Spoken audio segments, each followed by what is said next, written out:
Picture element से शुरुआत करी थी कल हमने। अब मेरे को बताते जाना वन बाय वन।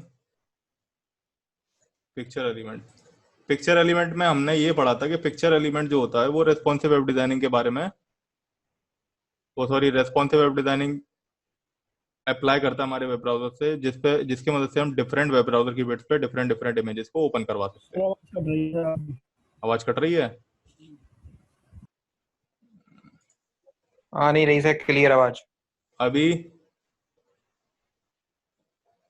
अभी सर क्लियर है। अभी क्लियर है? एक मिनट देखना जरा, मैं हेडफोन सही कर लूं।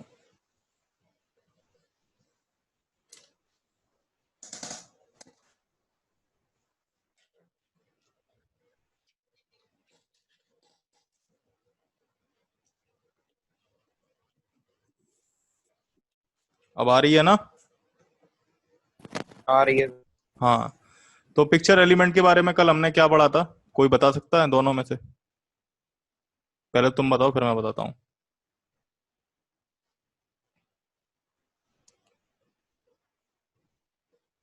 जो लास्ट मैंने एक जो लास्ट वाली लेक्चर था उसमें भी तो मैंने बताया था पिक्चर एलिमेंट के बारे में, पिक्चर सोर्स एलिमेंट के बारे में। बताओ कुछ भी, कोई कुछ तो आइडिया होगा तुम लोगों को।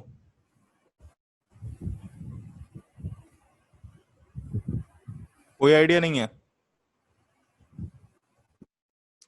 अरे तुम सुन भी रहे हो कि नहीं सुन रहे हो? हेलो? वॉइस नहीं आ रही सर। हेलो? अभी आ रही है? सर अब आई है। अब आई है?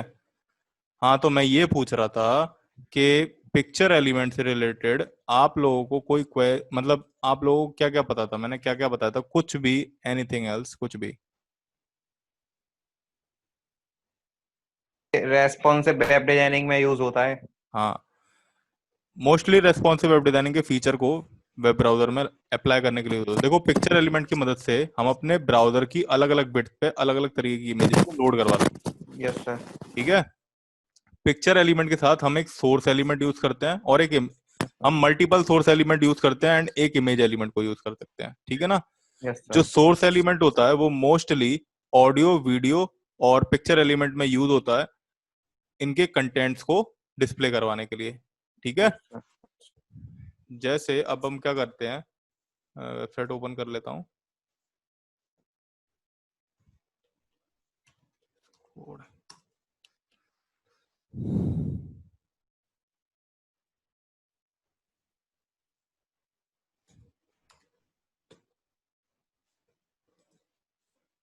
देखो, पिक्चर और पिक्चर के अंदर सोर्स,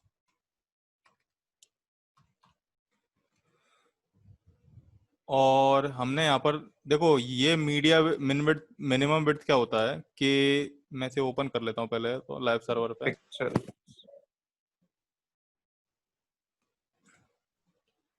कि मेरी ये जो ब्राउजर की ये विड्थ है, इस विड्थ पे अपनी अलग पिक्चर ओपन करनी है मेरे को, इस पे अलग एक पिक्चर ओपन करनी है और इतनी विड्थ पे अलग पिक्चर ओपन करनी है। तो इसके लिए हम पिक्चर एलिमेंट का यूज करेंगे।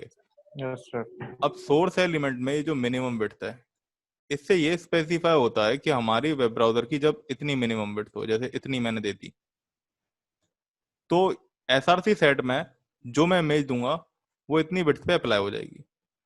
मैंने इतनी दे दी तो एसआरसी सेट में मैं एक और सोर्स ले लूंगा, उसमें मिनिमम विड्थ का जो पिक्सल्स होंगे, मतलब जो मिनिमम विड्थ का रेशियो होगा वो इतना पास कर दूंगा, तो यहाँ पर एसआरसी सेट में जो इमेज अप्लाई होगी वो लग जाएगी। कैसे हम करेंगे? जैसे मैंने यहाँ पर कर दिया 800 पिक्सल्स। ठीक है?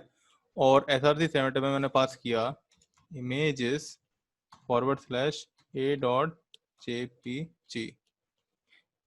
एक मैंने इसे और कॉपी किया, या फिर हम इसे 1000 ले लेते हैं, 1000 ले लेते हैं, और यहाँ पर मैंने पेस्ट किया इसको एक और सोर्स लेकर के, और उसमें मैंने दे दी कि जब वो 700 पिक्सल्स हो जाए तो हमारी b.jpg अप्लाई हो जाए। इस इमेजेस फोल्डर के अंदर देखो रखी हुई है ना b.jpg और a.jpg। और बाय डिफॉल्ट अगर इन दोनों में से कोई भी मिनिमम विड्थ, मतलब जब ना ही तो ब्राउजर की विड्थ 1000 पिक्सल्स है, ना ही ब्राउजर की विड्थ 700 पिक्सल्स है, तो हमारे पास बाय डिफॉल्ट जो इमेज ओपन होकर के होनी चाहिए वो भी मैं स्पेसिफाई कर देता हूँ, images /c.jpg। ठीक है। Yes sir. अब हम देखते हैं यहाँ पे क्या हो रहा है। देखो मेरे पास ये इमेज ओपन होकर के आ रही है। मैं एक काम और करता हूँ, स्टाइल एट्रीब्यूट लेता हूँ, उसकी मदद से थोड़ी सी सीएसएस लगा देता हूँ। आज तो मैं समझ में आ जाएगा स्टाइल एट्रीब्यूट क्या होता है। 100% सेव कर लिया मैंने, ये 100% आ गई। अब देखना मैं इसे और छोटा करूंगा। ये बाय डिफॉल्ट तो c.jpg ओपन होकर के आ रही है, ये चेंज हो गई और ये चेंज हो गई। ठीक है। Yes sir. तो ये कैसे पता चलेगा कि 1000 पिक्सल्स है और 700 पिक्सल्स है? इंस्पेक्ट करना है। इंस्पेक्ट इंस्पेक्ट पे करने के बाद तुम्हारे पास इस तरीके का ओपन होकर के आ जाएगा। तब तुम जब यहाँ पर करोगे तो यहाँ पर दिख रहा है तुम्हें, यहाँ पर पिक्सल्स दिख जाएंगे इंक्रीज होना, हाँ सर। दिख रहा है? तो वो विड्थ दिख इंक्रीज हो रही है। अब जैसे मैं इसे करूंगा 1000 पिक्सल्स, देखना। हम्म, हम्म। मैंने इसे 1000 पिक्सल्स का कर दिया। मिनिमम विड्थ 1000 पिक्सल्स होनी चाहिए और 1000 पिक्सल से नीचे ये अप्लाई हो जाएगी। एक्चुअली इस समय ऐसा क्यों हो रहा है? ये यहाँ पर मार्जिन और पैडिंग की वजह से हो रहा है। यहाँ पर जो 1300 पिक्सल्स आ रही है ना, ये मार्जिन और पैडिंग की वजह से हो रहा है यहाँ पे। अब देखना वो 800 से नीचे पे हो जाएगी। इसीलिए मेरे को मैक्सिमम विड्थ लगा देना चाहिए था यहाँ पे। Maximum width, maximum width. अभी चेक करते हैं।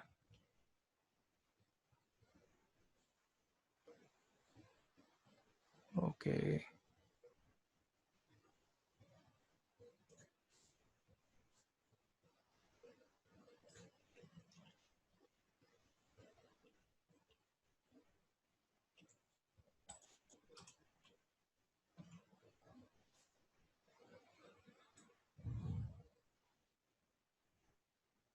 हाँ,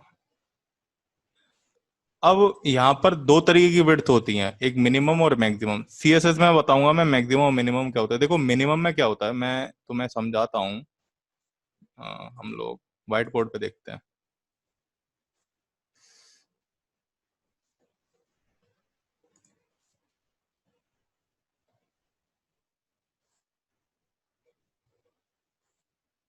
Where is this?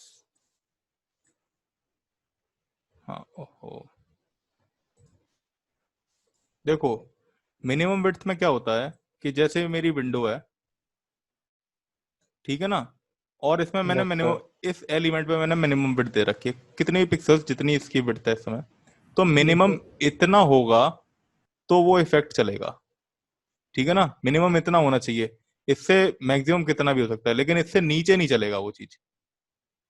और सर। मैक्सिमम में क्या होता है, इतनी मैक्सिमम होगी और मैक्सिमम से नीचे चल जाएगा, लेकिन इससे मैक्सिमम पे ऊपर नहीं चलेगा। समझ रहे हो ना मेरी बात? Just reverse. मिनिमम पे, मिनिमम पे मैक्सिमम के लिए चल जाएगा, लेकिन मिनिमम उससे कम विड्थ हुई तो वो इफेक्ट अप्लाई नहीं होगा। समझ रहे हो? Maximum, yes sir. मिनिमम पे, यस सर। मिनिमम विड्थ पे जो हमारा, मतलब जैसे मैंने 700 पिक्सल्स दे रखी है, तो वो 800 पिक्सल्स पे जो मैं चाहता हूँ 700 पिक्सल्स पे अप्लाई हो जाए। जो भी इफेक्ट मैंने दे रखा है कि इतनी मैक्सिमम विड्थ हो ब्राउजर की, तो ये पर्टिकुलर इफेक्ट अप्लाई हो जाए, मैंने ऐसा कुछ दे रखा है। ठीक है। तो यस सर। मिनिमम विड्थ के कंसेप्ट के अकॉर्डिंग 700 पिक्सल्स पे तो वो चलेगा ही। वो 800, 900, 1000 इतने पिक्सल्स पे भी चल जाएगा, लेकिन 700 से कम पर नहीं चलेगा मिनिमम विड्थ के अकॉर्डिंग।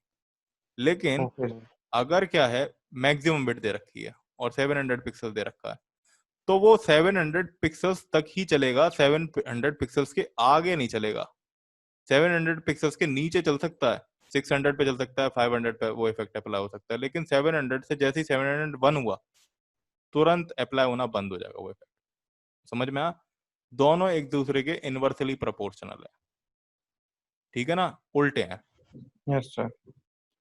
तो मैक्सिमम विड्थ क्या करेगा, मैक्सिमम विड्थ 700 पिक्सल्स पे ये इमेज अप्लाई कर देगा, 1000 पिक्सल्स पे ये अप्लाई कर देगा। मैक्सिमम इतनी होनी चाहिए। और 1000 पिक्सल से जैसी क्रॉस हो जाएगी, आगे चली जाएगी, तो ये वाली इमेज अप्लाई कर देगा c.jpg। वही यहाँ पे हो रहा है। देखना 700 पिक्सल से नीचे के लिए तो ये रहेगी, ये वाली जो इमेज है हमारी p.jpg।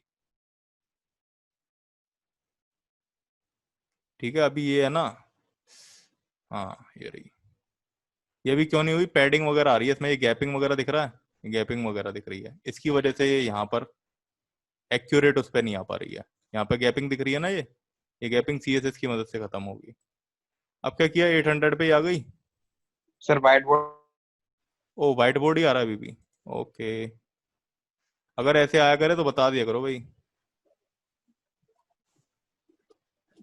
देखो सुनो, मैंने क्या बताया, मैक्सिमम विड्थ 700 पिक्सल्स, तो 700 पिक्सल्स तक तो ये रहेगा, देखना।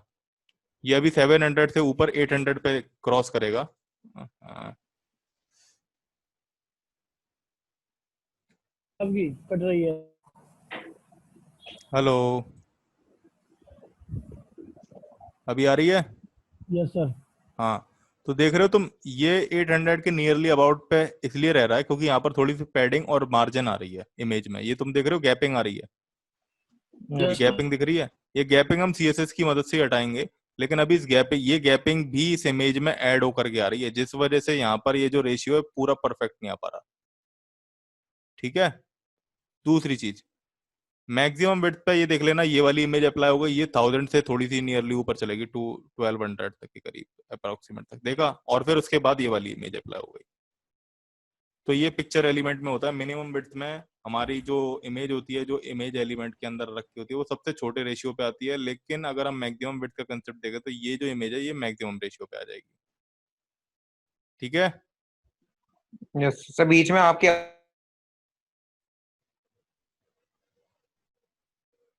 बीच में चली जाती है सर आपकी। बीच बीच में चली जाती है आवाज, क्या आ रही है? अभी भी कट के आ रही है, अब क्लियर आ रही है। अभी क्लियर आ रही है। चलो अब हम आगे देखते हैं। ठीक है,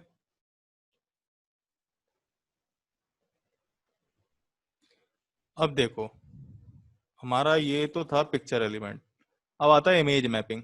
इमेज मैपिंग में क्या होता है, अभी तक जो हम इमेज ले रहे थे वो हम क्या करते थे, डायरेक्ट आईएमजी लगाया, एसआरसी लगाया और उसमें इमेज पास कर दी, ये हो गया। ठीक है, अब मैं एक इमेज लेता हूँ कुछ इस तरीके की, सोशल आइकन्स की। मैंने इस तरीके की इमेज ले रखी है, अब मैं चाहता हूँ कि यहाँ पर ये जो गूगल प्लस का साइन है, जब मैं इस पर क्लिक करूँ तो मैं गूगल प्लस पे पहुंच जाऊँ।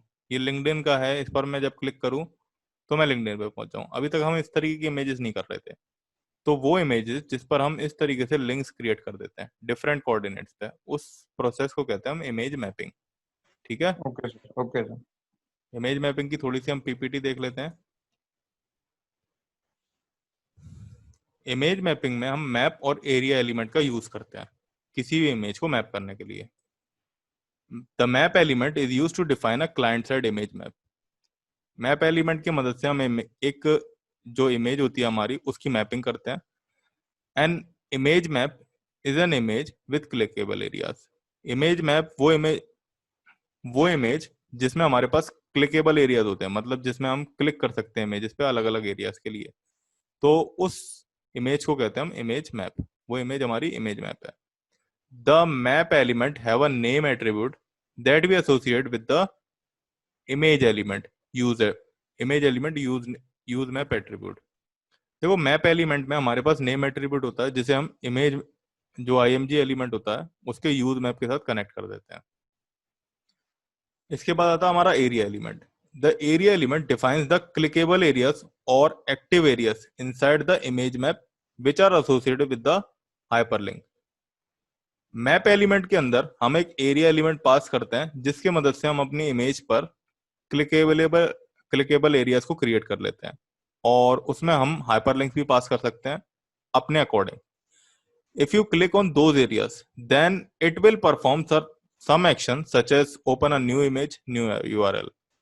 अगर हम उन एरियाज पे क्लिक करेंगे जिनको हमने क्लिकेबल बनाया, तो वो अलग अलग तरीके के परफॉर्म कर सकते हैं एक्शन, जैसे कि या तो वो कोई नई इमेज ओपन करवा सकते हैं हम उनसे, या फिर कोई नया यूआरएल या वेबसाइट ओपन करवा सकते हैं। This element is always use with map element.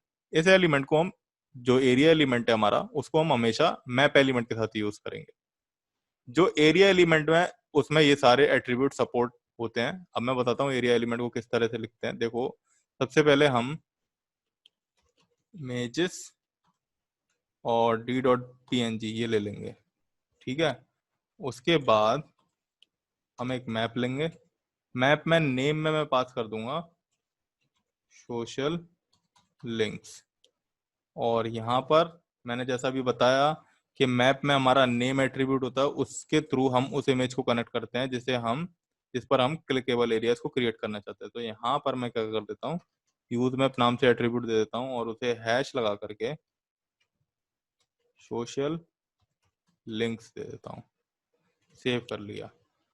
अभी हमारी जो इमेज आई है वो यहाँ पर डिस्प्ले तो होने लग गई है, लेकिन अभी उस पर एरियाज नहीं क्रिएट हुए हैं जो क्लिक करने वाले, जैसे कि मैं कह रहा हूँ। तो उसको क्रिएट करने के लिए हम इस इमेज को, अब ऐसे तो तुम्हें पता हो चल रहा होगा कि ऐसे अगर मैं कोऑर्डिनेट्स के थ्रू मतलब ये देखूं कि ये जो सर्कल है गूगल प्लस का, ये किस मतलब इस इमेज के किस रेशियो पर है, किस किस जगह पर रखी हुई है, इसके कोऑर्डिनेट्स क्या हैं। तो उसको देखने के लिए मैं क्या करूंगा, इस इमेज को, ये जो हमारी इमेज इसके अंदर रखी हुई है ये वाली इमेज, पेंट में खोल ओपन कर इसको लेंगे। पेंट में ओपन कर देंगे। अब ये जो रेक्टेंगल है हमने इसे सिलेक्ट किया और हम सबसे पहले इस इमेज पे एक रेक्टेंगल ड्रॉ कर लेते हैं। अब हम इसकी एक इनिशियल और एक फाइनल लिमिट को लेंगे और एरिया एलिमेंट में पास कर देंगे, तो उस वजह से यहाँ पर एक इमेज के इस हिस्से पे एक हाइपरलिंक क्रिएट हो जाएगी। वो कैसे करेंगे, अब मैंने मैप एलिमेंट के अंदर मैंने बताया था हम एरिया एलिमेंट लेते हैं, एरिया एलिमेंट पास किया। अब उसमें वो शेप पूछेगा, शेप हमारी कौन सी है, ये रेक्टेंगल, रेक्टेंगल है या स्क्वायर है, चाहे रेक्टेंगल कह सकते हो। रेक्ट पास कर दी मैंने। अब कोऑर्डिनेट देखने, कोऑर्डिनेट देखने के लिए हम क्या करेंगे, यहाँ पर देखना है, यहाँ पर देखने के लिए मैं अपने पॉइंटर को इसके इनिशियल पॉइंट पे ले जाता हूँ। तो 235 और 231 आ रहा है, उसे हम यस सर, कोड्स नाम के इस एट्रीब्यूट में रख देंगे।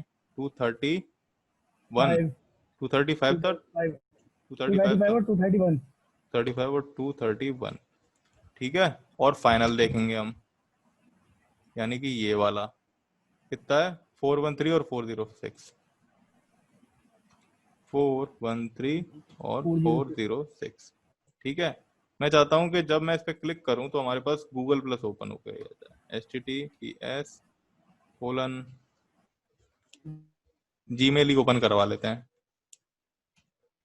गूगल प्लस की वैसे साइट क्या है, मेरे को नाम याद नहीं है वो,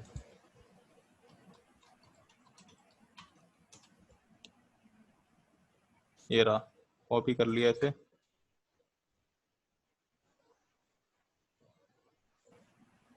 इसको यहाँ पे पेस्ट कर देता हूँ, ठीक है। Yes sir. अब हम देखते हैं हमारी इमेज पे क्या हो रहा है। देख रहे हो यहाँ पर एक पॉइंटर बन के आ रहा है, ये जो इस तरीके का आ रहा है कर्सर। अब मैं इस पर क्लिक करूंगा, तुमने देखा वो एक रेक्टेंगुलर पोर्शन भी शो करा रहा है। अब जब मैं इसे यस सर, क्लिक छोड़ूंगा तो हमारे पास गूगल प्लस का ये आ जाएगा, अबाउट मी वगैरह वगैरह जो भी है, ठीक है। वैसे तो ऐसे नहीं करते हैं, और देख लेते हैं कोई और वेबसाइट पे। पिंटरेस्ट का तो देखा ही है हमने। तो इसी तरीके से, वैसे मैं इसी तरीके से होता है। एक बार फिर से मैं ये पिंटरेस्ट का बता देता हूँ। एक सर्कल को, अगर हमारे पास सर्कुलर शेप है इस तरीके से, तो हम सर्कुलर एंटिटी को सिलेक्ट करके इस सर्कुलर मतलब लोगो की रेडियस फाइंड करेंगे। रेडियस फाइंड करने के लिए जस्ट यहाँ कहीं रेडियस होगी इसकी, ठीक है। तो इधर कितना आ रहा है, 503 और 527। तो हम क्या करते हैं, इसे कॉपी कर लेता हूं मैं,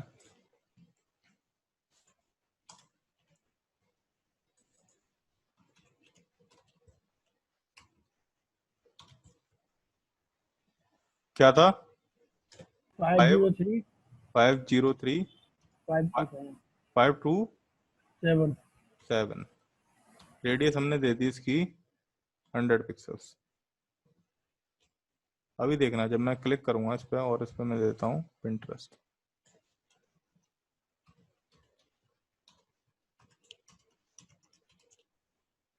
कल तुमने वेबसाइट्स ओपन करके देखी थी जो मैंने बताई थी, एक देखी थी सर, कौन जो सी, जेएस वाली। ट्रैकिंग जेएस, अच्छा हाँ। उसमें चल रही थी। सर एक तो सर 5-10 मिनट में तो ओपन हुई थी वो। 3.js ओपन करी होगी तुमने? हाँ सर 3.js ही तो कह रहा हूँ, 3.js करी थी। अच्छा, वहाँ वो ओपन होने में टाइम लेती है। और उसमें कोई चलाया, कोई भी सर देख ही थी बस। देगी थी? Yes, sir. देखो, जब इस पर क्लिक किया जाए हमारे पास एक 100 पिक्सल्स का रेडियस आ रही है इस सर्कल की। जब मैं इस पर क्लिक करूंगा तो हम पिंटरेस्ट पे भी पहुंच जाएंगे। Yes, sir. ठीक है, तो इस Yes, तरीके sir. से हम इमेज पे Yes, लिंक्स sir. क्रिएट करते हैं। ऑल्सो अगर मैं चाहता हूँ इसे ओपन करना दूसरे टैब में, तो मैं यहाँ पर टारगेट एट्रीब्यूट पास कर दूंगा, ब्लैंक। और एक चीज और हम कर सकते हैं इसमें, यहाँ पर हम टाइटल और पास कर देंगे, टाइटल पिंटरेस्ट। जैसे किसी को नहीं पता कि ये किस चीज का लोगो है। अब देखना, जब मैं इस पे होवर करूंगा, यहाँ पे पिंटरेस्ट लिखा आ रहा है, और जब मैं इस पे क्लिक करूंगा तो ये नए टैब में ओपन होगी, हमारी एप्लीकेशन Yes, sir. डिस्टर्ब नहीं होगी। ठीक है, तो इस तरीके से आप कर सकते हो। Yes, sir sir. ऐसा भी तो होता है जैसे कि बहुत सारे चैनल के लोगो लगा दिए, तो सर उस किसी भी एक चैनल पे क्लिक करेंगे तो वो चैनल लाइव चलेगा। हाँ हाँ, ऐसा भी होता है। Yes, sir. लाइव मतलब तुम किधर चलाना चाहते हो उसे? मतलब सर जैसे कि मेरी दीदी ने सेंड किया था मुझ पे ऐसे ही, मतलब वो जैसे कि उनका पीडीएफ भेजी थी, उनमें सारे लिंक्स थे। ठीक है, तो सर मैंने जैसे कि सोनी सब पे क्लिक किया तो सर लाइव चल रहा था, मतलब ब्राउजर पे। हाँ, तो इधर ही चल रहा होगा ना। हाँ, चल जाता है, हाँ वो भी हाँ। चल जाता है ऐसा। अब हम देखते हैं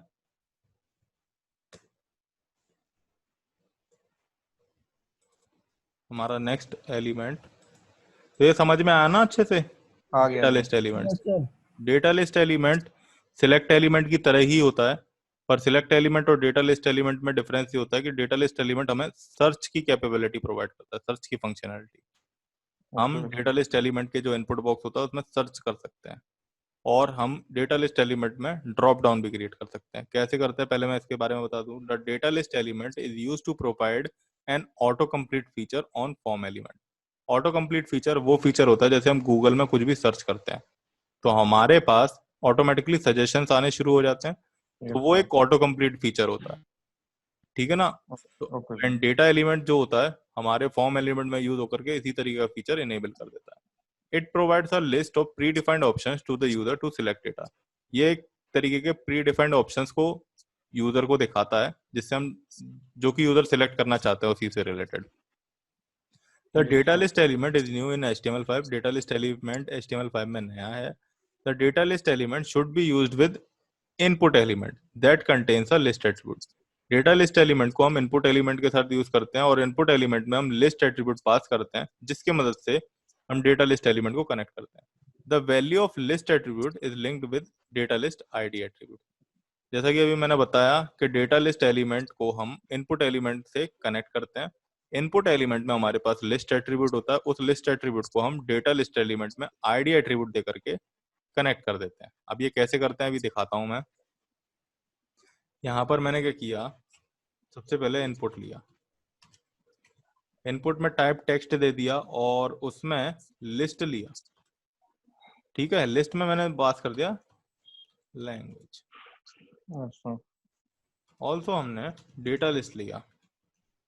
डेटा लिस्ट में हमने अलग अलग तरीके के ऑप्शंस क्रिएट किए। OPT/4 ऑप्शन क्रिएट कर दिए 4। इसमें मैंने दिया HTML, hyper text, markup language. इसके बाद दिया मैंने CSS, cascading, style sheet. Sheets. इसके बाद दिया JS, जावास्क्रिप्ट,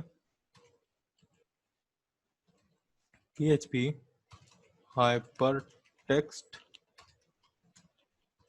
प्री प्रोसेसर।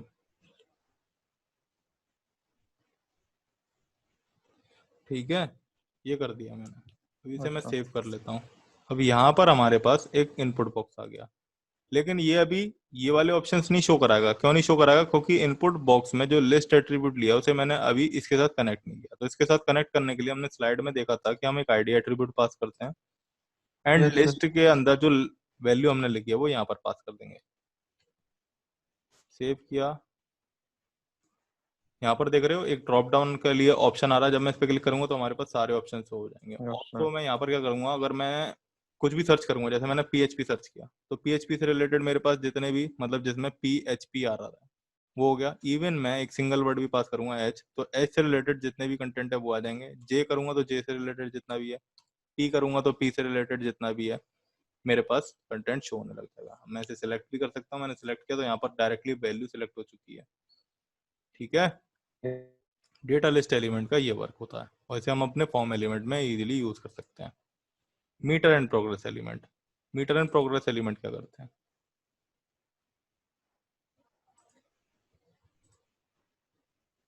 देखो ये मीटर एंड प्रोग्रेस एलिमेंट हमारे वेब पेज पे प्रोग्रेस बार डिस्प्ले कराने के लिए यूज होता है। दोनों में डिफरेंस इतना ही है कि जो मीटर एलिमेंट होता है वो एक स्केलर वैल्यू रिप्रेजेंट कराता है अपने प्रोग्रेस बार में, और जो प्रोग्रेस एलिमेंट होता है उसमें हम कुछ डायनामिक भी वैल्यू डाल सकते हैं, या फिर हम वेब पेज के जो भी एक तरीके से डिस्प्ले करवा मतलब प्रोग्रेस बार से रिलेटेड कुछ भी चीज दिखाना चाहते हैं, चाहे वो फ्लोटिंग में पॉइंट में हो चाहे वो किसी में भी हो, तो हम प्रोग्रेस एलिमेंट का यूज करेंगे। और जो मीटर एलिमेंट है उसमें हम स्केलर वैल्यू पास करेंगे। अब देखते हैं हम क्या होता है। यहाँ पर मैंने क्या किया, मीटर ले लिया,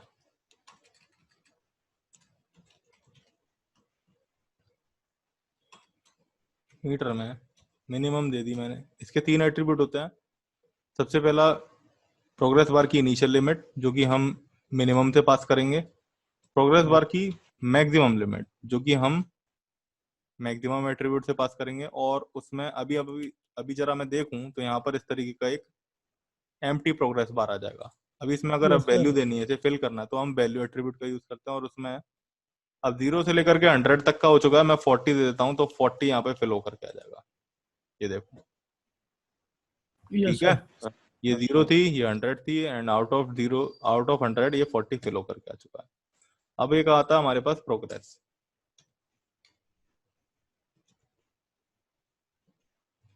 प्रोग्रेस को अगर मैं डायरेक्ट क्लिक करके सेव करूंगा तो हमारे पास एक प्रोग्रेस बार आ जाएगा इस तरीके से। अब इसमें भी हम इसी तरीके से वैल्यू पास कर देते हैं। मैं सेव कॉपी कर लेता हूँ, यहाँ पे पेस्ट कर देता हूँ। ये देख रहे हो, आउट ऑफ 100 40 फिल होकर के इधर भी आ चुका है। Yes, sir. Yes, sir. Clear है? Yes, Yes, sir. sir. इसके बाद आता है हमारा output and canvas. Output and देखो कैनवास एलिमेंट तुम्हारे कोर्स में नहीं है, लेकिन मैं इसके बारे में बता दूं कि ये एनिमेशन और ग्राफिक्स के लिए यूज होता है। हम इसमें गेम डेवलपमेंट में जब भी वर्क करते हैं HTML में, तो हम कैनवास एलिमेंट का यूज करते हैं, ठीक है ना, मोस्टली। Yes, sir. ऑल्सो अब मैं आउटपुट एलिमेंट के बारे में बता देता हूँ, बिकॉज इसमें ज़्यादा फंक्शनलिटी नहीं होती। कैनवास एलिमेंट में हम जितना भी काम करेंगे, HTML जस्ट एक कैनवास एरिया ड्रॉ करता है हमारे वेब पेज पे। उसके अंदर अगर हमें एनिमेशन और ग्राफिक्स के साथ वर्क करना है, देन हम जावास्क्रिप्ट को यूज करते हैं, ठीक है। पर पहले मैं आउटपुट के बारे में बता देता हूँ। आउटपुट एलिमेंट बेसिकली तो अगर हमारे पास किसी भी तरीके का आउटपुट आ रहा है उसको शो कराने के लिए यूज होता है। जैसे मैंने एक यहाँ पर फॉर्म ले लिया और उस फॉर्म में अभी कुछ नहीं दिया, 2 इनपुट बॉक्स ले लिए, इनपुट 2 2 इनपुट बॉक्स ले लिए मैंने। एक में मैंने नेम एट्रीब्यूट लिया और उसमें दे दिया 1, और दूसरे में मैंने नेम एट्रीब्यूट लिया और उसमें दे दिया 2, ठीक है। और यहाँ पर मैंने एक आउटपुट एट्रीब्यूट और ले लिया। आउटपुट एट्रीब्यूट में मैंने एक नेम दिया और दिया रिजल्ट। अब मैंने ये बताया था कि हम नेम एट्रीब्यूट के थ्रू पर्टिकुलर इनपुट फील्ड की वैल्यू को उठाते हैं, मैंने ये भी बताया था। Yes, sir. हाँ, तो अगर हमें, मैं एक काम करता हूँ, इसके बीच में हम प्लस साइन डाल देते हैं। अभी यहाँ पर क्या आ जाएगा, प्लस आ जाएगा, और यहाँ पर क्या आ जाएगा, इज इक्वल्स टू। अब मैं चाहता हूँ कि यहाँ पर मैं जो वैल्यू दूं और यहाँ पर जो वैल्यू दूं, उन दोनों का एडिशन होकर के यहाँ पर हमारे पास रिजल्ट आ जाए। तो उसके लिए मैं क्या Sir. करूंगा, ये जितने भी फॉर्म है इनमें कुछ ना कुछ इनपुट पास करूंगा तभी रिजल्ट आए, मैं ये चाहता हूँ, Yes, sir. है ना। तो Sir. मैं क्या करूंगा, फॉर्म में एक एट्रीब्यूट पास करूंगा on input. On input JavaScript का एक एट्रीब्यूट है, इवेंट एट्रीब्यूट है ये बेसिकली, जावास्क्रिप्ट में यूज होता है जब हम इवेंट हैंडलिंग करते हैं। बट अभी ये जान लो, फॉर्म में जब भी इनपुट देना है और उससे कुछ एक्शन परफॉर्म करवाना है, देन हम ऑन इनपुट एट्रीब्यूट का यूज करते हैं। Yes sir. ऑन इनपुट में मैं चाहता हूं कि ये जो आउटपुट है इसमें वैल्यू आ जाए, तो इसके लिए मैं क्या करता हूँ, रिजल्ट लेता हूँ, और जावास्क्रिप्ट में एक प्रॉपर्टी होती है वैल्यू, तो उसे लगाने के लिए हम डॉट ऑपरेटर का यूज करते हैं एंड उस प्रॉपर्टी को पास कर देते हैं। अब रिजल्ट के अंदर जो वैल्यू आनी चाहिए वो क्या आनी चाहिए, वो आनी चाहिए, मैंने यहाँ पे दिया नंबर। नंबर देखो भाई, दो नंबर ही तो प्लस हो सकते हैं, यस हाँ। सर। है ना। और यहाँ पर ये जो पहला इनपुट बॉक्स है और दूसरा इनपुट बॉक्स है, इसमें जो भी वैल्यू आएगी, हम कभी भी कोई भी फॉर्म क्रिएट करेंगे वेब पेज पे और उसमें जो भी इनपुट देंगे उससे जो भी वैल्यू बाय डिफॉल्ट निकल के आती है वो एक स्ट्रिंग होती है, उसे हमें कन्वर्ट करना पड़ता है नंबर में। तो जावास्क्रिप्ट में एक फंक्शन है नंबर नाम से, जैसे कि सी में था ना पारसेंट, यस सर। वैसे यहाँ पे पारसेंट भी लगा सकता हूं मैं, चलो कॉम्प्लिकेशन ना हो इसलिए पारसेंट दे देते हैं। तो मैंने दे दिया पारसेंट, तो हमारे पास पहला जो जो आया, क्या आया, 1 डॉट वैल्यू, इसकी वैल्यू जो आ गई plus percent 2 dot value. 2 dot value, इसकी वैल्यू जो आई उन दोनों का एडिशन होगा और हमें यहाँ पे डिस्प्ले हो जाएगा, देखना। मैंने यहाँ पे लिया 1 और यहाँ पे लिया 1, तो देख रहे हो, वो सॉरी 2 लिया, तो यहाँ पर क्या हो गया 3। तुम इधर यस सर। 4 5 6 कितना भी डाल सकते हो, इधर डाल सकते हो 3 4 जो भी देना चाहो, तो इधर ऑटोमेटिकली आपके पास रिजल्ट डिस्प्ले होता रहेगा कैलकुलेटर। कैलकुलेटर की तरह। अब मैं एक चीज बताता हूँ कि तुम देखना कि यहाँ पर मैंने इसे डिलीट किया और यहाँ पर इसे डिलीट किया, तुमने यहाँ पर देखा 1 डाला तो NaN आ रहा है। NaN क्यों आ रहा है, क्योंकि तुमने ये चीज देखी होगी स्ट्रिंग में कि जब तुम किसी नंबर को, वो सॉरी सी में देखी होगी, जब तुम किसी नंबर को किसी स्ट्रिंग के साथ ऐड करा देते तो एरर आता था। Yes sir. एरर इसलिए आता था क्योंकि वो डिफरेंट डिफरेंट डेटा टाइप्स होते थे। Yes sir. ठीक है, जावास्क्रिप्ट में डिफरेंट डिफरेंट डेटा टाइप्स होते हैं, लेकिन जब हम 1 को किसी स्ट्रिंग के साथ कनेक्ट करवाते हैं तो नंबर NaN आ जाता है। इसीलिए हम यहाँ पर पारसेंट ना लेकर के नंबर फंक्शन पास कर देते हैं। नंबर फंक्शन NaN तो नहीं देता, लेकिन वो 0 में कन्वर्ट कर देता है एम्प्टी स्ट्रिंग को। जैसे मैंने 1 लिया तो यहाँ पर ये 0 आ रहा है, जिस वजह से 0 1 + 0 1 आ रहा है। अभी मैंने 2 दे दिया था, 3 हो गया, तो इस वजह से कोई एरर नहीं आएगी। क्लियर है। क्लियर है। Yes sir.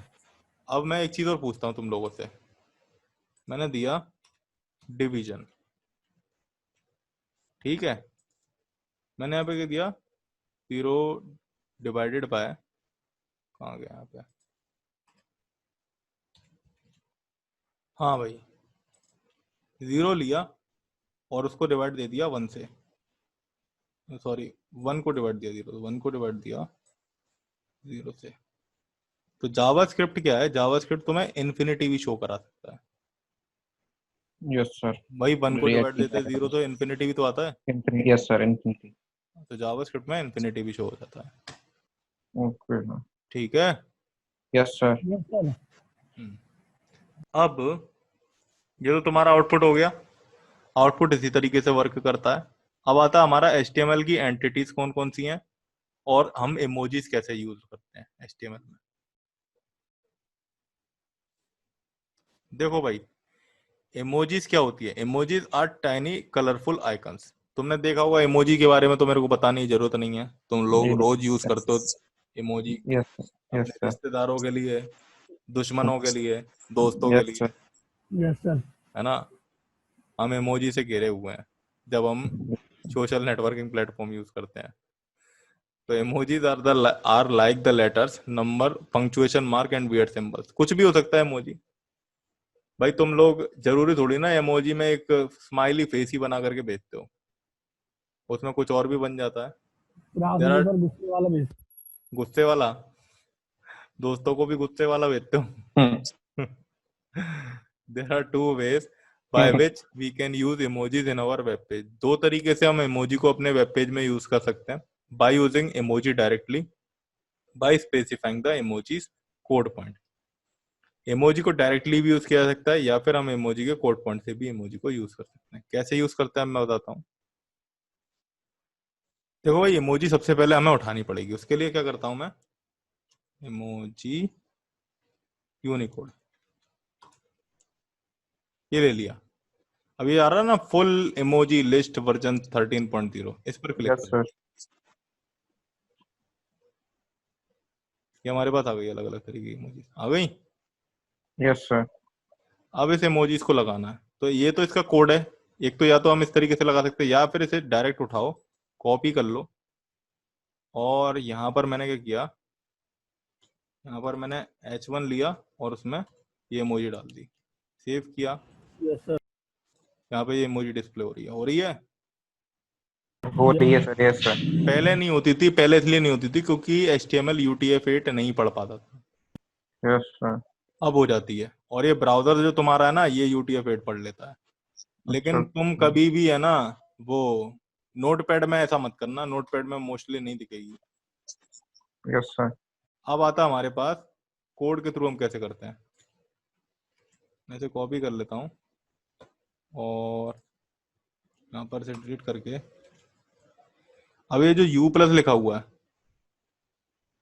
U+ को हटा करके %#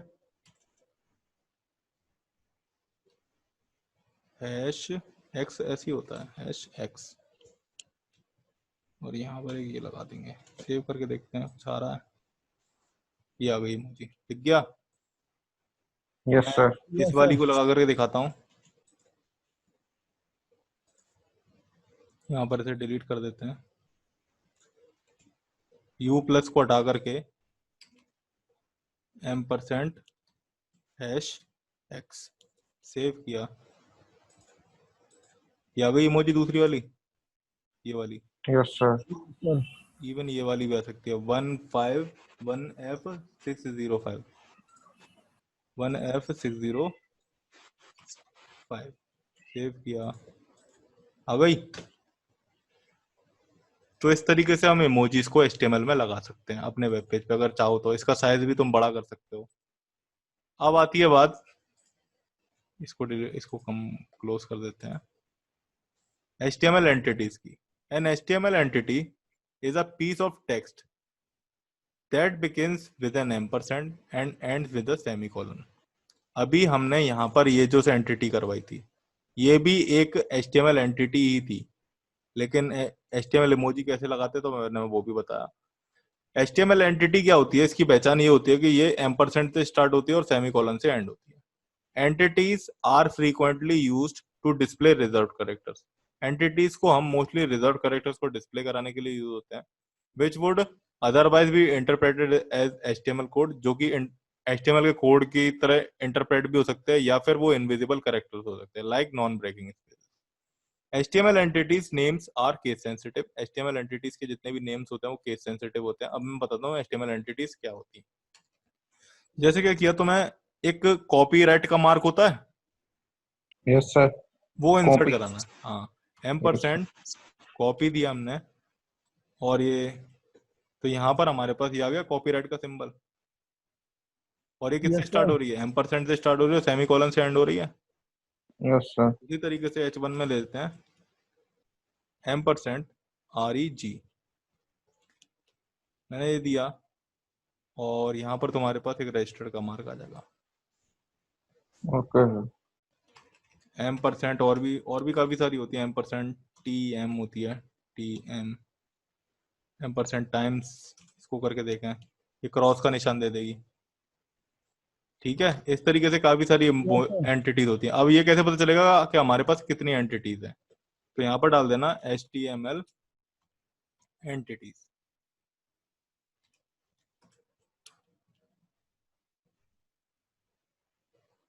ये आ गई। W3 स्कूल्स पे तो जाना मत, W3 स्कूल्स बेकार वेबसाइट है। अब तुम कह रहे हो सर ये क्या बोल रहे हो आप, W3 स्कूल से तो नहीं सुनी है sir W3 school sir. W3 school ज्यादा अच्छी वेबसाइट नहीं है। Geeks for Geeks वो सही है। वो सही है, वो पता है किस लिए है, Geeks for Geeks of Geeks, yes. Geeks है इंटरव्यू प्रिपरेशन के लिए। तो मैं अगर Yes, yes. किसी भी जैसे तुम्हें गूगल का भी एग्जाम क्रैक करना है ना, तो उसके काफी सारे क्वेश्चन गीक फॉर गीक से आते हैं। Yes sir. अब देख रहे हो यहाँ पर ये हाँ जो सर वो एंटिटीज, अच्छी है। हाँ वो अच्छी है वेबसाइट। Yes sir. वो इनकी तरह ऐसे क्वेश्चन नहीं दिखाती है, यस सर। यस वो सर। अच्छी है वेबसाइट। और भी काफी सारी वेबसाइट्स हैं, जैसे एक वेबसाइट है, मेरे को याद नहीं आ रही उसका नाम, जावा टी पॉइंट, वो भी एक अच्छी वेबसाइट है। हाँ सर जावा टी पॉइंट। हम्म। अब ये देखो, ये सारी की सारी क्या एंटिटीज हैं, dev3.org इस पे दे रखा है।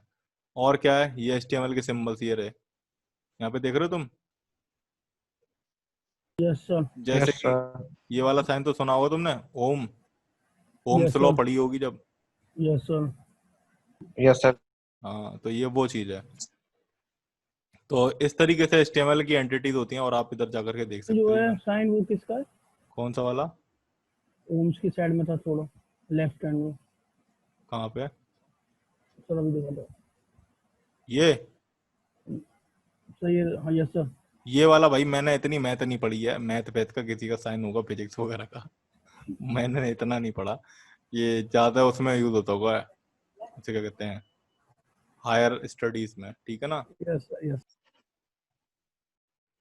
ये भी है काफी सारी, कॉमन हो गई, करेंसी हो गई, करेंसी की देखनी है तुम्हें, 1 रुपए वाली भी होती है इसमें, वो मेरे को नहीं दिख रहा। मैथ्स की हो गई, डायरेक्शन। तो अगर हमें वेब पेज पे इससे रिलेटेड एंटिटीज को प्रिंट करवाना है, देन हम HTML एंटिटीज का यूज करते हैं। क्लियर है? एंटिटीज क्या होती हैं? Yes sir. इस तरीके की स्पेशल सिंबल्स होते हैं यस एंटिटीज। सर। इसके बाद आता है हमारा HTML symbols. HTML symbols are like mathematical operators. Arrows, technical symbols and shapes are not that are not present on normal keyboard. Symbols basically mathematical operators हो गए, कुछ arrows हो गए, technical symbols, shapes वगैरह हो गई, जो कि हमारे कीबोर्ड पे प्रेजेंट नहीं होती, वो सारे के सारे HTML symbols होते हैं. In order to add such symbols to yes an sir. HTML page, we can use HTML symbols. अगर हमें इस तरीके के कुछ सिंबल्स HTML पेज पे लगाने, देन हम HTML सिंबल्स को यूज करते हैं। देखो मैं एक बात और बता दूं तुम लोगों को, कि HTML एंटिटीज जो होती है, उसके अंडर में ही HTML इमोजीज और HTML सिंबल्स आते हैं। और भी चीजें होती है, डिंगबैट भी होता है एक, डिंगबैट के बारे में आज जाके पढ़ना, लिख लो डिंगबैट, डिंग। DINGBAT। यस सर, डिंग बैट। ठीक है, इसके बारे में पढ़ लो, तुम पढ़ लेना ध्यान से। चलो अब मैं आगे देखता हूँ, HTML सिंबल्स। देखो भाई, ये toptal.com है, इसी पे तुम्हें सिंबल्स भी मिल जाएंगे। फ्री फॉर्मेटर अच्छे नहीं देती है सिंबल्स। हाँ ये रहे, HTML CSS JS।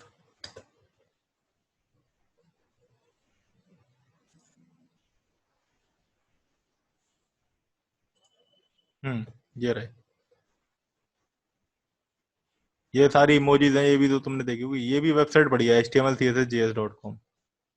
Yes sir. और यहाँ पर ये जो आ रहा है ना, ये सिंबल्स नहीं है, सिंबल्स ये नहीं है, सिंबल्स यहाँ पर क्लिक करके आ जाएगा, आ गया।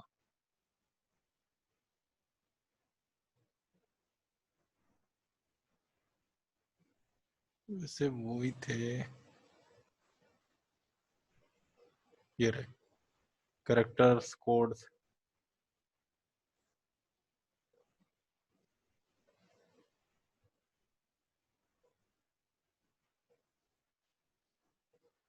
इसी में होता है सिंबल, सिंबल का ऑप्शन हटा दिया क्या? चलो कुछ नहीं, सिंबल भी वही होता है, मैथमेटिकल ऑपरेटर्स वगैरह अगर तुम चाहो तो सर्च मिल जाएगा। यहाँ पे देखो, ये परसेंटेज का साइन भी मिल गया, माइनस प्लस के साइन भी मिल जाएंगे, ठीक है। Yes sir. क्या हो गया, आज प्रासुक को नींद आ रही है? Yes sir. प्रासुक नींद आ रही है तुम्हें? हैं? बताओ, मूवी देख रहे थे रात में? नहीं वो सर मैं लेट ही उठता हूँ तो सुबह, वैसे ट्रेनिंग नहीं होती आपकी तो सर 9:30 बजे उठता हूँ। अच्छा, यस सर। वो मैं भी जानता हूँ, मैं भी बीटेक कर चुका हूँ, तो मेरे को भी पता है कि हाँ इतना ही टाइम रहता है उठने का। Yes sir. न्यू एलिमेंट्स, देखो न्यू और डेप्रिशिएटेड एलिमेंट्स कौन से हैं, ये तो मैंने अभी बनाई नहीं है, ये मैंने इसे हटा देते हैं अभी। चलो पहले हम देख लेते हैं, ये सारा हो गया। अब हमारा क्या बचा था, एक ट्रैक एलिमेंट बचा है जो मैंने नहीं पढ़ाया था, और मैंने एम्बेड एंड ऑब्जेक्ट एलिमेंट नहीं पढ़ाया था। इन दोनों के बारे में मैं अभी बताता हूँ। और मैंने मार्क्यू का एलिमेंट का भी बता दिया था। सबसे पहले हम ट्रैक एलिमेंट को देखते हैं। Yes sir. वीडियो में जब सबटाइटल्स लगाने होते हैं देन हम ट्रैक एलिमेंट का यूज करते हैं। मैंने यहाँ पर a.mp4 पास कर दिया, ठीक है। और इसके अंदर में मैं कंट्रोल्स भी पास कर देता हूँ, और हम विड्थ ले लेते हैं। विड्थ ले लेते हैं इसकी 500 पिक्सल्स, एंड हाइट ले लेते हैं 300 पिक्सल्स।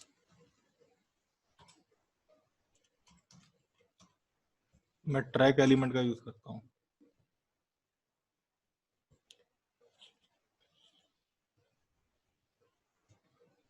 ट्रैक एलिमेंट को कैसे लगाऊंगा मैं,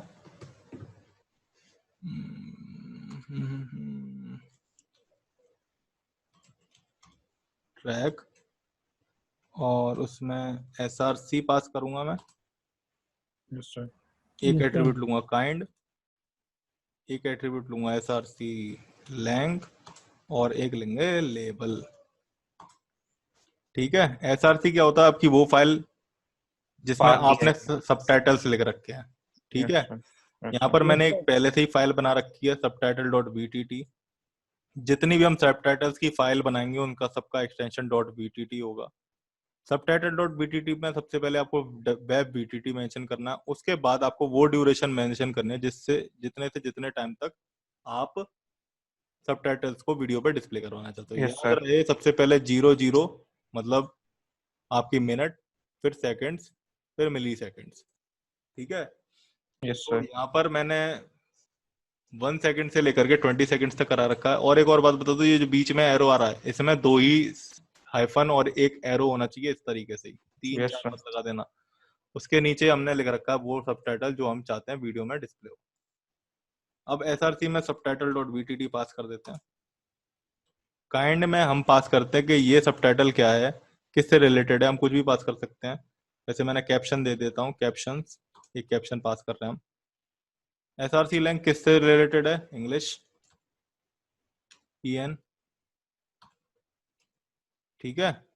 और लेबल मतलब वीडियो में वो दिख करके आएगा जैसे इंग्लिश। सेव कर लेते हैं, हमारे पास वीडियो आ जाएगी यहाँ पर। जब हम इसे प्ले करवाएंगे तो अभी हमारा सबटाइटल्स नहीं प्ले होगा, क्योंकि Yes, यहाँ sir. पर जाकर के हमें उसे ऑन करना पड़ेगा। अभी आ रहा है हेलो सबटाइटल, अभी Yes, sir. 20 ये तक कल चलेगा। देख लिया था, हाँ कल देख लिया था सर ये तो। देख लिया था ना, पर फिर भी जो भी है। अब ये क्लियर हुआ। Yes. इसके बाद क्या रह गया था हमारा, एम्बेड। देखो भाई, अगर हमें किसी एक्सटर्नल रिसोर्स को एम्बेड करवाना है देन हम एम्बेड एलिमेंट का यूज करते हैं। जिस तरह से हम आई फ्रेम में अलग अलग तरीके कंटेंट रखते थे, उसी तरीके से हम एम्बेड एलिमेंट के थ्रू भी अलग अलग तरीके कंटेंट रख सकते हैं। Yes, sir. मैंने एम्बेडिंग दिया, the embed element in HTML is use for embedding external content which is generally multimedia content like audio, video, images, PDF वगैरह कुछ भी हो, पेज वगैरह कुछ भी हो, वेब पेज, वो सब रखवा देगा अपने वेब पेज पे। The embed element is very well supported in current web browser. जितने भी वेब ब्राउजर्स हैं वो एम्बेड एलिमेंट को सपोर्ट करते हैं। यहाँ पर ये कुछ एट्रीब्यूट्स हैं जो कि एम्बेड एलिमेंट के साथ हम यूज करते हैं। देखो एम्बेड एलिमेंट के बारे में अभी मैं ज्यादा नहीं बताऊंगा, बट जो आई फ्रेम था बिल्कुल सेम फंक्शनैलिटी होती है इसकी। I-frame, yes, sir. लेकिन आई फ्रेम क्या होता है, किसी एक्सटर्नल कंटेंट को एज अ फ्रेम में डिस्प्ले करवाता है, ठीक है ना। वो एक Yes. ऑटोमेटिकली रेक्टेंगुलर फ्रेम बनाता है। लेकिन जो हमारा एम्बेड होता है वो इस तरीके कोई फ्रेम नहीं बनाता, ठीक है ना। अब जैसे मैं यहाँ पर एम्बेड डालूं, एम्बेड, और उसमें a.mp4 ले लिया हमने। हम किसी भी फाइल को मल्टीमीडिया वगैरह किसी को भी डिस्प्ले करवा सकते हैं। मैं यहाँ पर सेव करता हूँ इसे, और यहाँ पर देखना ये हमारे पास आ गई वीडियो चलती हुई। तुम PDF भी चाहो PDF भी करवा सकते हो, PDF है इसमें, PDF डाली मैंने। हम पेज ले लेते हैं कोई, first.html, किसके अंदर है ये, Firestall folder. Files underscore folder, उसके अंदर फर्स्ट फोल्डर। डॉट एचटीएमएल ये है। यहाँ पर ये पेज भी डिस्प्ले होगा, फर्स्ट पेज। तुमने देखा इसके आसपास कोई भी वो नहीं है, बॉर्डर वगैरह नहीं आ रहा ना। नहीं आ रहा सर। विड्थ हम इसकी ले सकते हैं विड्थ एट्रीब्यूट के थ्रू 600 एंड हाइट दे दी मैंने 300। सेव किया। अभी तो नहीं दिखेगा कुछ भी, लेकिन अगर हम यहाँ पर अपने वीडियो लें या फिर ऑडियो लें A.MP3 तो उसका फ्रेम दिख जाएगा तुम्हें। ये देख रहे हो, फ्रेम आ गया उसका। मैं प्ले करवाऊंगा तो ये प्ले भी हो जाएगी। Yes sir. ठीक है। ऑल्सो यस क्या सर। है, बस यही सब है। एम्बेड में इसी तरीके से वर्क होता है, बिल्कुल आई फ्रेम की तरह। और जिस तरह से मैंने बताया था कि गूगल ड्राइव में हम अपना कंटेंट डाल करके इधर यहाँ पर शो करवा सकते हैं, उसी तरीके से इसमें भी करवा सकते हैं। अब मैं यहाँ पर कर लेता हूँ ऑब्जेक्ट एलिमेंट ले लेता हूँ। ऑब्जेक्ट इसमें एसआरसी की जगह क्या होता है, डेटा एट्रीब्यूट। उस डेटा एट्रीब्यूट में हम चीज़ें पास करते हैं। A.MP3 पास किया मैंने, एंड यहाँ पर मैंने विड्थ ले लिया 600 पिक्सल्स एंड हाइट ले ली 300 पिक्सल्स। सेव किया। हमारे पास एक ऑडियो प्लेयर आ गया, ये आ गया। अब ऑब्जेक्ट और एम्बेड में डिफरेंस ये है कि एम्बेड पुराना है और ऑब्जेक्ट बिल्कुल नया है। ठीक है। Yes sir. एम्बेड एलिमेंट में हम local external images, local external audios, Google maps और फेसबुक पेज इस तरीके से एम्बेड करा सकते हैं। देखो फेसबुक पेज भी करवा सकते हैं। फेसबुक पेज कराने के लिए मैं कल बताऊंगा फेसबुक पेज का, या फिर अभी बता दें।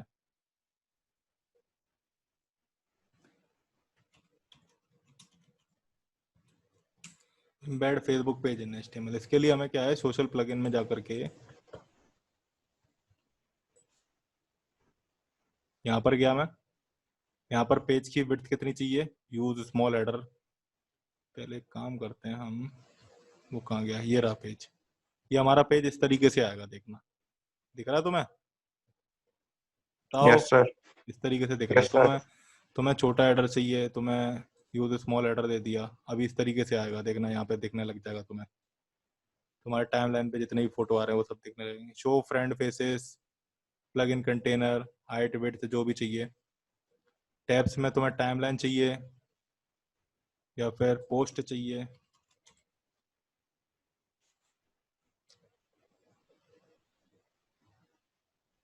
स्मॉल हेडर ये रहा। इसको डिलीट कर दो, एक काम करो, कुछ नहीं चाहिए हमें। टाइमलाइन मैसेजेस इवेंट,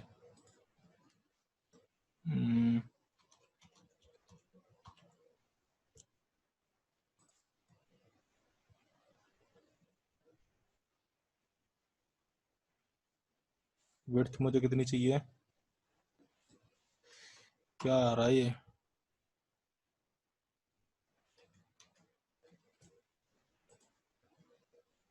ये आ गया।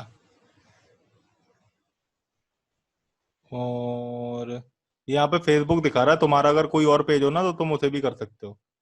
तो मैं लॉग इन कर लेता हूँ अपने अकाउंट को।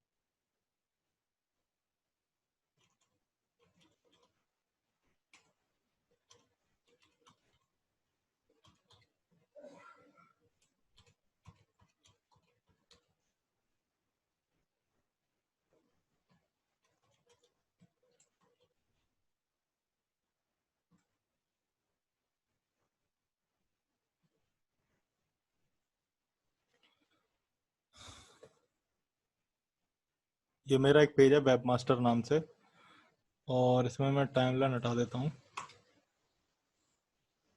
ठीक है ना, तो इस तरीके से डिस्प्ले होगा और ये मेरे फ्रेंड्स के फेसेस भी आ जाएंगे। यस। ठीक है। अब मेरे को कोड देखना है। इसका कोड मैंने क्लिक किया, गेट कोड पे क्लिक किया, मेरे पास कोड आने वाला है। ये रहा कोड आ जाएगा, ये रहा, ये कोड आ गया। Include JavaScript SDK। सबसे पहले हमें ये ऐड करनी पड़ेगी और उसके बाद ये ऐड करना पड़ेगा। ये कैसे ऐड करेंगे, मैंने क्या किया,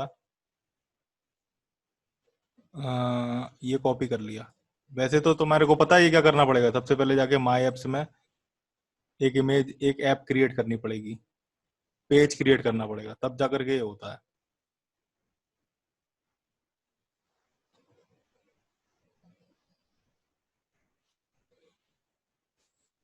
क्या हो गया, ये नेट क्यों नहीं चल रहा? ये मेरी सारी एप्स बनाई हुई है खुद की। Okay sir, yes sir. एक काम करते हैं, इसी को ले लेते हैं, अभी इसी को डेमो करके दिखा देता हूँ मैं, ठीक है ना। पहले तुम करके देखना, पेज क्रिएट करके देखना, और यहाँ लॉग इन करना, यहाँ पर developers.facebook.com पे, ठीक है ना। तब यस जा सर। करके तुम्हें चीजें मिलेगी। यहाँ पर मैं रख देता हूँ सबसे पहले से डिवाइड एफ रूट, और मैं रख देता हूँ स्क्रिप्ट को, कॉपी किया मैंने, एंड स्क्रिप्ट को रख दिया। ऑल्सो हम इसे रख देते हैं जहाँ पर हमें अपना पेज दिखाना है, कॉपी कर लिया, इसे यहाँ पर रख देते हैं। अभी देखते हैं क्या आ रहा है। ये आ गया मेरा पेज, दिख रहा है तुम्हें? वेब पेज पे आ गया। हाँ सर, हाँ दिख रहा है, दिख रहा है। ठीक है, इस तरीके से यस हम फेसबुक पेज को भी सर। अपने एक वेब पेज पे लगा सकते हैं। को रिपीट कर दो सर, DIV टैग किसे यूज होती थी? देखो डिवीजन टैग क्या होता था, जैसे मैंने टेम्पलेट दिखाए थे, टेम्पलेट दिखाई दे ना। चलो मैं यस इधर सर। दोबारा से दिखा देता हूँ, वेब टेम्पलेट्स, इमेजेस, ये तुम देख रहे, ये तुम्हें दिख रहा है, ये जो वेलकम लिखा आ रहा है, यस सर। ये पूरा का पूरा। वैसे तो ये देख लो कि ये कौन सा बेटर रहेगा, ये तो उसी दिन देखा था, ये वाला देखते हैं आज। जैसे ये है हमारे पास, ठीक है। अब ये यस पूरा सर। का पूरा एक वेबसाइट का टेम्पलेट्स है, ये एक सॉफ्टवेयर से बनाया गया होगा किसी डिजाइनर के थ्रू। अब क्या यस है, सर। यहाँ पर इस टेम्पलेट को अलग अलग ब्लॉक्स में बांटा गया है। ये रहा एक ब्लॉक, ये रहा एक ब्लॉक, दिख रहा है ना, अलग अलग ब्लॉक्स है ना ये। यस ये रहा सर। एक ब्लॉक। इन ब्लॉक्स को कहते हैं हम template blocks. Okay sir. Yes sir. और इन्हीं ब्लॉक्स को क्रिएट करने के लिए हम जनरली डिव का यूज करते हैं।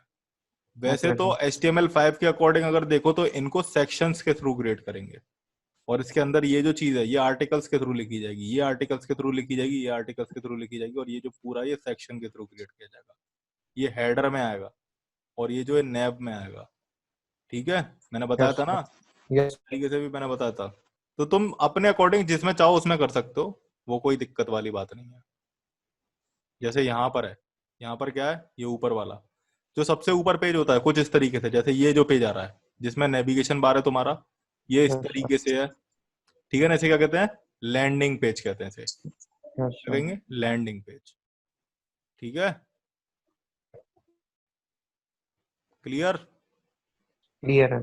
क्लियर। इसको क्लोज करता हूं मैं, और मैं तुम्हें बता देता हूँ क्या था। आज तो CSS स्टार्ट ही नहीं हो पाई यार। चलो कोई नहीं, HTML खत्म हो गई तुम्हारी। सर इम्पोर्टेंट टैग्स इसमें बता दो, HTML में जो सबसे ज्यादा यूज हाँ होती मैं है। बता रहा हूँ, वो भी बता रहा हूँ। एम्बेड और ऑब्जेक्ट के बारे में क्लियर हो गई चीजें। सर हो गई। ऑब्जेक्ट एलिमेंट के बारे में बताता, ये भी इंक्लूड कर सकता है, बट इसमें डिफरेंस, और उसमें डिफरेंस ये है कि जावा एप्लेट्स को भी एम्बेड करवा सकता है अपने वेब पेज पे। Yes sir. Supported attribute, data, height, width, H space, we space और अलाइन। एच स्पेस क्या था, मैं इसको डिलीट कर देता हूँ।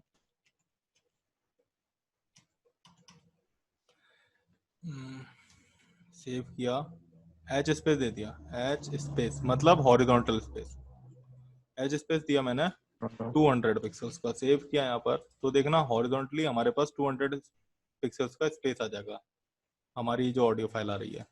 और वहीं पर मैंने अगर वी स्पेस दिया, वी स्पेस, तो हमारे पास वर्टिकली स्पेस आ जाएगा जितना भी मैं पिक्सल्स पास करूंगा। तो देखो ये वर्टिकली स्पेस आ गया। क्लियर है तुम्हें? Yes sir. और ऐसा नहीं है कि ये स्पेस इधर ही आ रहा है, नीचे भी आ रहा होगा। देखना मैं अगर यहाँ पर कोई पैराग्राफ डालूं,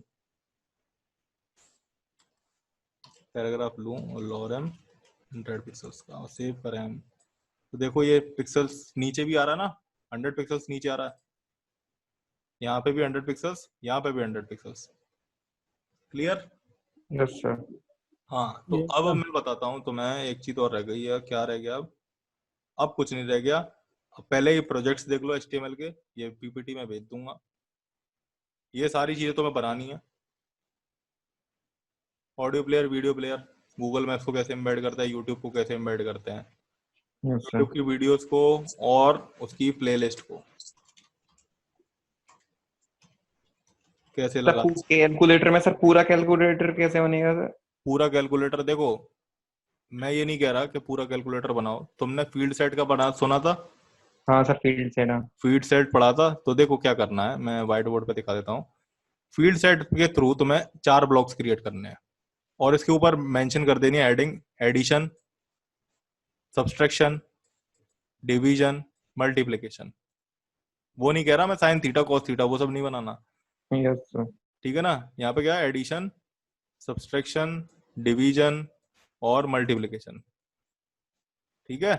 यस सर। इसके अंदर क्या करना है, आउटपुट टैग के थ्रू, अभी मैंने फॉर्म के थ्रू जिस तरह से क्रिएट किया था उस तरीके से क्रिएट कर देना है, ठीक है। और ये चारों बॉक्सेस फील्ड सेट के थ्रू बन जाएंगे। Yes sir. हाँ, तो इसमें किसी में दिक्कत, स्क्रॉल टू टॉप क्या होता है पता है? यहाँ पर कोने में एक बटन होता है वेबसाइट में, जब इस पर क्लिक करते तो ऊपर ले आता है इमेज वेबसाइट को, यस सर। देखा होगा तुमने। Yes sir. और अगर नहीं हो, कोई भी किसी चीज में दिक्कत हो, तो तुम उसे पहले गूगल पे सर्च करना, उससे रिलेटेड यस। चीज देखना, और अगर तब भी समझ में ना आए तो मुझसे पूछ लेना। Yes login sir. Form, sign up form, newsletter form, calculator, और इसके बाद ये रहे navigation bar, contact form, feedback form, subscription, image mapping, form validation, picture collage, और एक single layer static HTML5 web page, या फिर वेब पेज बनाना है। और मल्टी लेयर क्या बनानी है, website. Yes sir. Yes sir नहीं बनानी है ये, तो तुम्हें HTML अच्छे से आ जाएगी। फिर यस CSS के सर। भी प्रोजेक्ट्स दूंगा मैं, ठीक है, ये मैं भी मेल कर दूंगा। अरे ये हाँ, multi layer projects, multi layer website मतलब सर कैसे बनेगी ये मल्टी लेयर? बताता हूँ मैं। जैसे होम अबाउट अस होता है, तुमने क्या किया, मैं इसमें समझा देता हूँ, मैं व्हाइट बोर्ड पे समझा देता हूँ तुम्हें।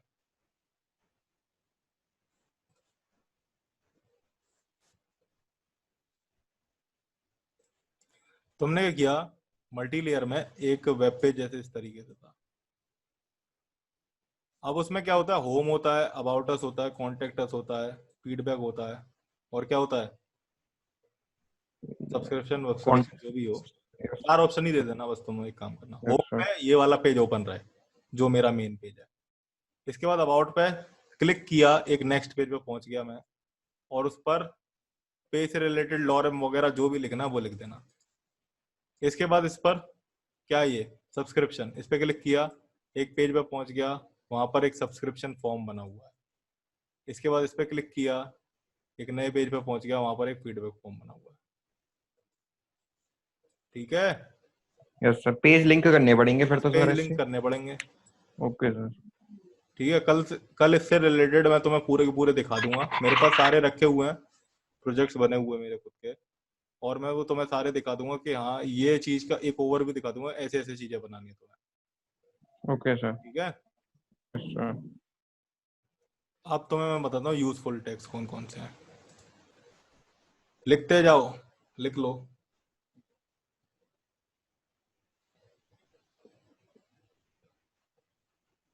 लिख रहे हो? सर बस 1 मिनट रुकना सर। हम्म।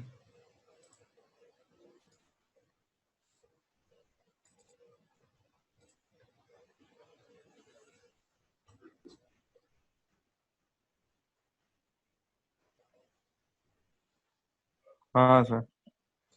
देखो, हेडिंग्स, जितनी भी हेडिंग्स हैं, H1 H2 H3 till H4, sorry H5 H6, H5 H6 सबसे कम यूज होती हैं। H1 हर एक पेज पर एक होनी चाहिए। H2 सब हेडिंग्स के लिए यूज होता है। H1 में मोस्टली जो H1 है वो एक पेज पे एक होनी चाहिए।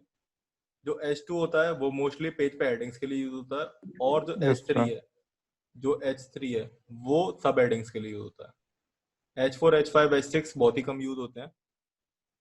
इसके बाद क्या आता है हमारा, इसके बाद आता है हमारा पैराग्राफ्स। पैराग्राफ्स यूज होते हैं तुम्हारे लाइन ब्रेक्स, यानी कि BR टैग भी यूज होता है, एंकर टैग यूज होता है, इमेजेस एलिमेंट यूज होता है,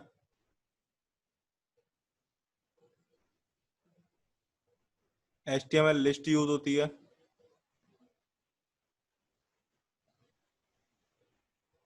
टेबल्स, कभी कभार टेबल्स नहीं लिखना, फॉर्म्स लिखना, सबसे ज्यादा यूज फॉर्म्स भी होते हैं। फॉर्म्स पेज पे होता है क्योंकि कॉन्टेक्ट फॉर्म वगैरह बनाना होता है, फॉर्म्स के तो सारे एलिमेंट यूज होते हैं।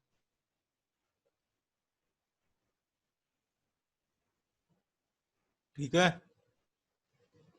Yes sir. और तुम्हारा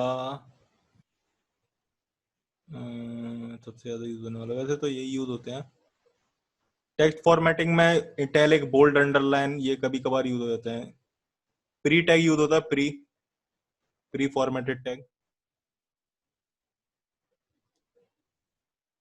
स्पैन, डिव,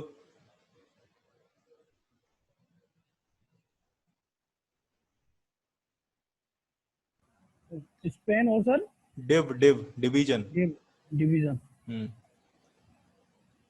हेड टैग के अंदर तुम्हारा link, script, style, head tag के अंदर जितने भी होते हैं बेस को छोड़ करके बाकी सारे टैग यूज होते हैं।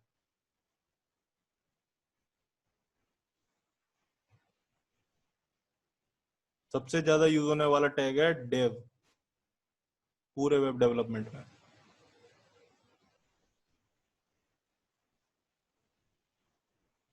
Audio, sir. Audio video use होता है कभी कभार, तो बैकग्राउंड म्यूजिक डालनी है या फिर, वैसे बहुत ही कम यूज होते हैं लेकिन फिर भी यूज होते रहते हैं। एम्बेड, आई फ्रेम, ये बहुत ही कम, अब मैं बता रहा हूँ वो टैग जो कि यूज तो होते हैं लेकिन बहुत ही रेयरली। ऑडियो वीडियो, एम्बेड, आई फ्रेम।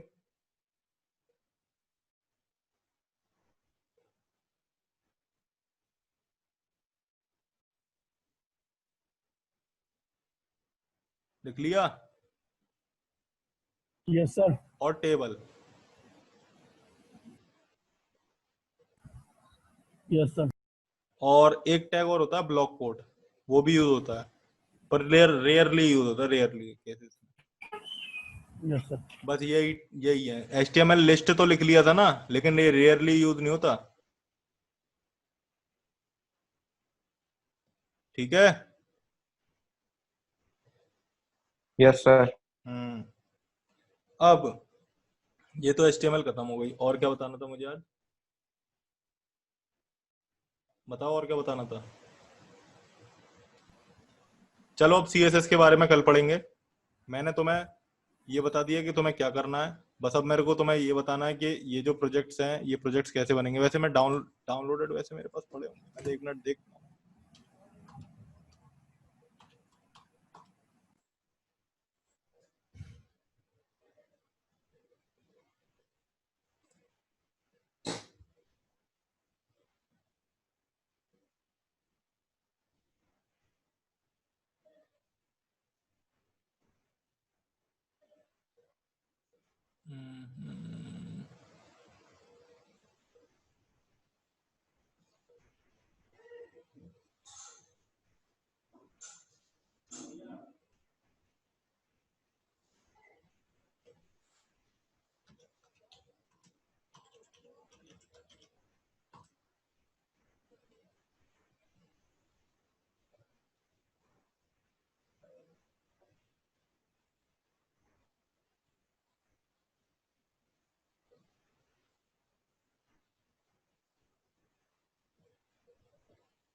कहाँ गया HTML प्रोजेक्ट्स?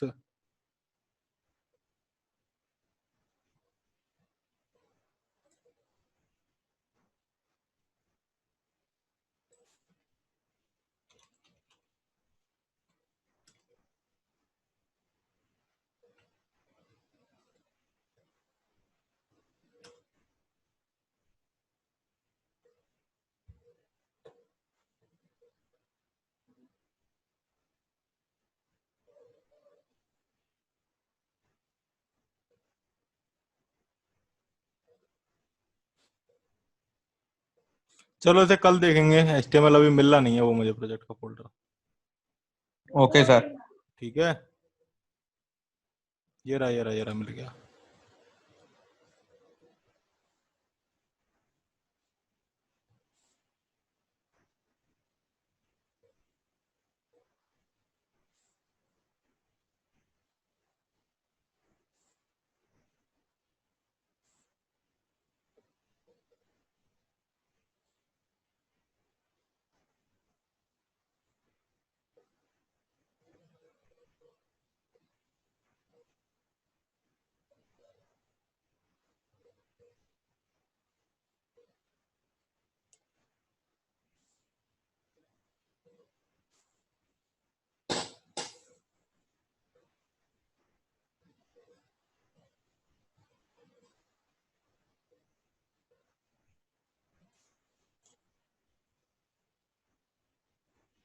HTML में सारी चीजें क्लियर तो हुई है ना तुम लोगों को?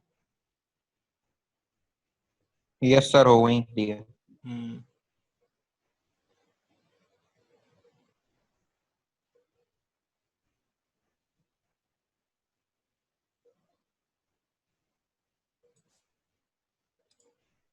इसे कॉपी करता हूँ मैं, एक्चुअली इसे कट कर लेते हैं।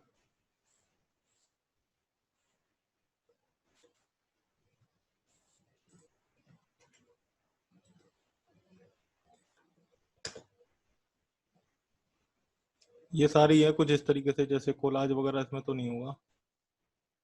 Forms, complete website,